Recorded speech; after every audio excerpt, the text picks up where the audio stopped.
Hello YouTube world, welcome to my channel. My name is Derek and I am the Indie Film Guy. This is my first official YouTube video. I appreciate all of you who are tuning in to see me and all my nonsense. This is a channel I've had for a while, but I didn't really do much with it. It's kind of more just used it to post to work for other people, unlisted, but I figured, you know, it's probably about time to do something with it, and we'll see what happens. You know, hopefully you'll follow me for the journey.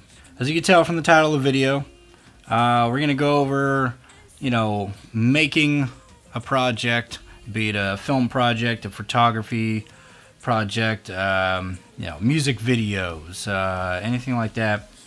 You know, using what you have, you know, and that could be anything from, you know, if you do own, you know, if you do own more expensive lights, that's good, that's great for you. But if you don't, like a lot of people, then, you know, you got to figure out to use what you have, you know. So right now, for example, I am being lit by a couple of lights. One of them is a film light, photography light, and the other is not a film light. And if you can't figure it out by the end of the video, I will give you the answer, and maybe you'll win a prize if you got it right, but probably not. But either way, go ahead and pop in the comments, you know, what you think, you know, my lights are, and see if you can guess it before the end of the video. So, right to it. Do what you can with what you have. Okay, you know, so if it comes to lights, you know, if you can't, you know, afford things like, you know, an aperture, a nan light, you know, LED lights like that, you know, or, you know, of course, if you can't afford, you know, an airy light, which is way up there, you know, Lord forbid if you can afford a sky panel, I can tell you what, because most, I'd probably say 95% of us can't. So, you know, but if you can't do that, you know, if you need like a, you know, whether it is a key light or a rim light or anything like that, just, you know, you can use anything from clamp lights.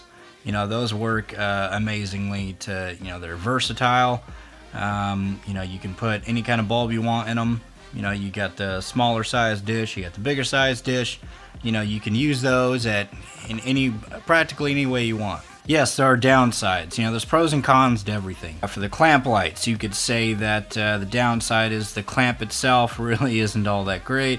It's kind of cheaply made, obviously. It isn't always the easiest to, you know, clamp onto stands and all that kind of stuff. You can clamp onto surfaces, but, you know, things like that. Another downside to it, or downside, is you don't have barn doors like you would a traditional movie light. You know, but you got the dish, okay? So the dish helps you to directionalize, right? So what do? You know, throw something extra on there. Throw some cardboard on there. No joke, cardboard. Cut it up to make barn doors. Or if you just need to make it circular around the dome itself, go ahead and do that, you know. Or do some awesome black wrap. You know, black wrap is some amazing stuff. Cinefoil, what they call it. At some point, you know, I might do a little video, another video on some of this stuff more specifically, and kind of going through a lot of that stuff, like on my projects or from working on other people's projects. A lot of times on other people's projects, I'll have access maybe to a little more gear, depending if it's theirs. But not always. But a lot of it too is sometimes they have the same kind of stuff I have. Even, I mean, we may have some softbox lights, but sometimes we're just using what we have. You know, if there's anything crazy going on, like if we actually have the access to like an HMI big light, you know, things like that, we're renting those. You know, we're renting those. Or if you have a community college around you that, you know, has access to that stuff for the students, use it. Bam, there you go, resource. You know, another good light to look at would be work lights. You know, halogen work lights. And you can, you know, balk out that all you want. You know, you could, you know, just tell me how horrible that would be, because they're not very versatile. Yes, with those kind of lights, sometimes you kind of have to tweak some things. But you know, if you're fine with working with warm color temperature versus cooler color temperature. If you're fine work with warmer over cooler, that's a whole another thing we can get into. But also, I'll probably leave a link somewhere where you can check all that stuff out on your own if you don't know much about color temperatures, lights, and all that good stuff. But so if you're fine with that, those things pack a punch. You got 500 watts minimum on most halogen lights. I think some do come 250, but you got 500. You got some that are 600, some that are 1,000. Same thing with that. It doesn't have barn doors, but make your own barn doors. Be innovative. All this stuff that we're talking about right now, DIY, working with what you have, the resources that you have, that you have access to. All of this stuff, all comes back to the age-old saying, problem solving. Took me a while to get that out. Problem solving. You got to problem solve.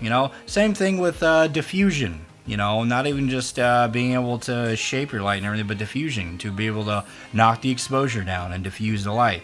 What do you have? If you don't have 250 frost, which is the type of diffusion, what do you have? Bed sheets. Use a bed sheet.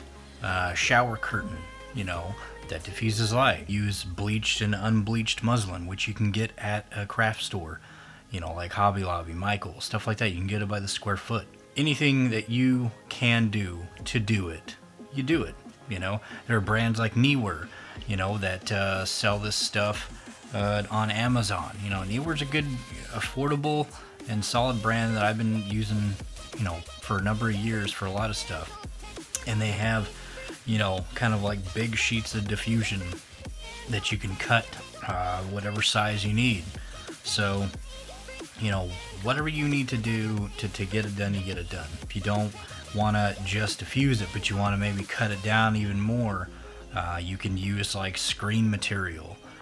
If you don't have an actual, what they call scrim, which, it's essentially just like netting, but you can get like, screen material. And then if you want, you get your single layer, and then if you want to cut it down even more, put another layer, and then another, and go like that, flags to block off light. What do or don't you have? Do you have an actual flag? If you don't, cardboard, foam board, trash bags, cinefoil. You can use cinefoil for that stuff. You can use this stuff for anything, So it's just about getting the job done. Now, if you take this stuff and say bring it onto a commercial set, are they going to be all for it? Of course not, But then again, if you're trying to go into the commercial world, you're already going to be planning on spending a ton of money on equipment and whatnot, because that's the avenue you want to go, is in the commercial world. There's nothing wrong with that. So that's a quick kind of basics of lights, light modifiers that you can do. Again, we can go in a whole lot more depth in other videos and stuff like that. But cameras. Let's talk real quick about cameras. This right here is not a high-end camera. This is a pretty low-end camera. This is a Canon PowerShot ELH300, I believe. So why am I shooting on, this low end of camera? Because it's what I got. And I don't have all kinds of money to spend on a more expensive camera. So I'm using what I've got. I don't have the money to get, a Blackmagic or a Canon C300, or even the Sony A7 series. Right now, don't have the money for that, But I am one to always build around, build around the camera.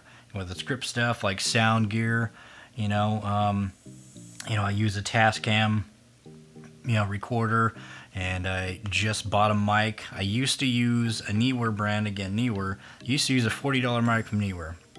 I had that mic for a number of years, and recently I had, unfortunately, I say unfortunately, it was a good choice, but I had to upgrade, to a higher end mic, you know, because I made the choice as far as sound goes. You know, I'd rather just make sure I have solid sound and deal with the video. You know, so I mean, this camera only shoots like 1080, downsides to it or what, you know. Well, it's, you know, you probably see it's kind of noisy, you know, on a lower end camera type with that video noise, you know, and it is what it is. You do with what you got.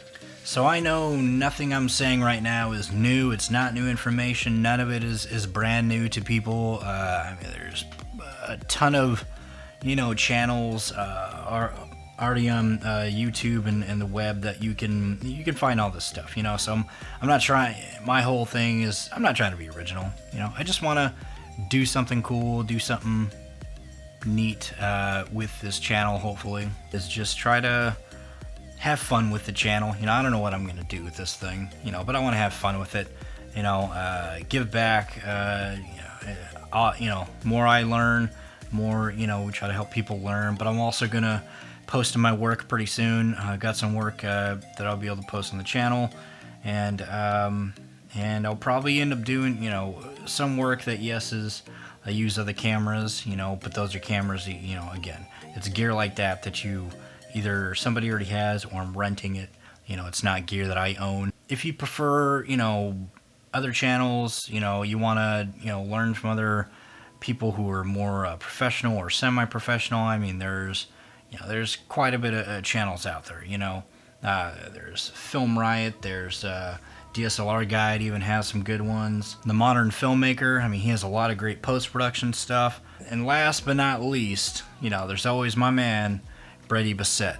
You know, this guy is taking, you know, YouTube by storm with his classrooms that he does, you know, I'll say every week, but, you know, he's been doing a lot of great stuff. He does commercial work, but he's been, you know, he's been giving a lot of great info to people. Keep in mind, you know, all these guys, for the most part, except for maybe one of them, have given DIY info. They've been doing this stuff for a while, giving a lot of DIY solutions on top of the other stuff. So, you know, just keep that in mind, you know, even if you're looking to go for those guys, you know, especially Film Riot.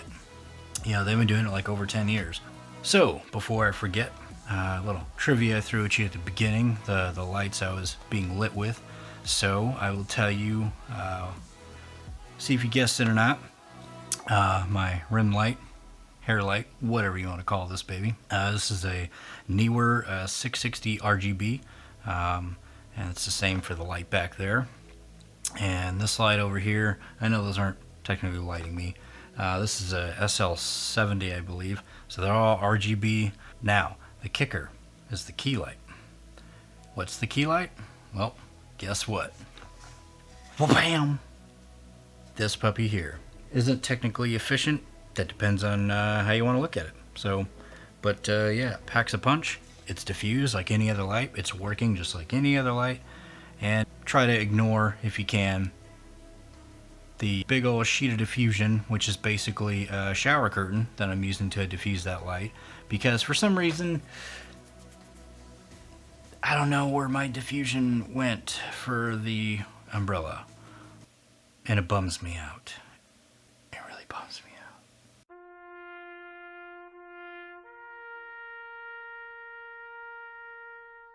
Guess what? You know, you could say that you can't use these for anything, but I mean, if you look at any of the airy par lights, those are basically halogen lights. They've been using them in Hollywood for, you know, decades. You know, the Mole Richardsons, all, you know, tungsten lights, whether they're halogen or sodium vapor, you know, any of those metal halide lights, it's all the same, you know. So it's one of those things that, yes, those are, you know, tailored towards movie lights, but still, it's the idea that you know, it's the same concept as this, you know. So like these, if you know, you rig them up however you need to, you know, and you get the job done. That's what it is, getting the job done. So what is that? Oh man, I hear a buildup. Oh, that's my cue. if you want to take this journey with me and you're willing to hang with, you know, a super low budget to no budget independent filmmaker and see where the journey takes us, I'm excited to see what happens with this thing. Go ahead, guys, if you could, subscribe, smash that like button, as they say. And yeah, I don't know how to end these videos, so I will look for all of you on the next video. Peace!